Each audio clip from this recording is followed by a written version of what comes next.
Une aire de jeu déserte, à une centaine de kilomètres du centre de New York. C'est ici que Gary Munker a donné rendez-vous. Il assure que c'est son vrai nom, mais ce membre du Ku Klux Klan ne révélera pas son visage car il se dit inquiet pour la sécurité de sa fille. Ce pays a été fondé comme une nation protestante blanche pour les Blancs et par les Blancs.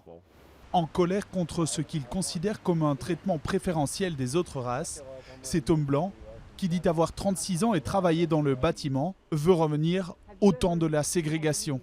Ses croyances sont celles d'une minorité minuscule aux États-Unis. Mais selon lui, la branche locale du Ku Klux Klan a vu les demandes d'adhésion augmenter depuis que Donald Trump a été élu président. On a eu autour de 1000 demandes, je pense. Il y en a eu beaucoup.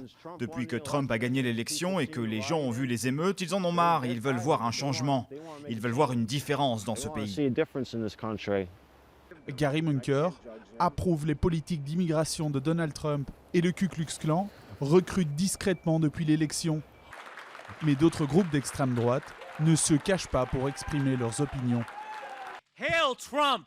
Hail our people! Hail victory! Un salut d'inspiration nazie à la fin d'un discours antisémite prononcé par un chef d'un groupe suprémaciste blanc, filmé à 2 pas de la Maison-Blanche et moins de 2 semaines après les élections. Ces images ont suscité choc et indignation aux États-Unis. Donald Trump a condamné des groupes comme celui-ci qui se présentent comme la droite alternative. Mais son conseiller en stratégie entretient lui des liens plus étroits avec ces groupes. Steve Bannon a dirigé Breitbart, un site d'information d'extrême droite. Les organisations comme la Ligue anti-diffamation ont exprimé leur inquiétude. Nous étions troublés lorsque le président élu a annoncé que Steve Bannon serait un conseiller principal à la Maison-Blanche.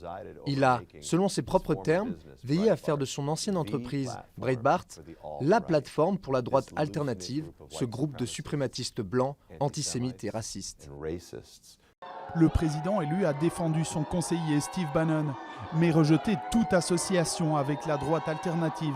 Difficile de savoir si cela suffira à éloigner Donald Trump de ses électeurs les plus extrêmes, encouragés par sa rhétorique durant la campagne.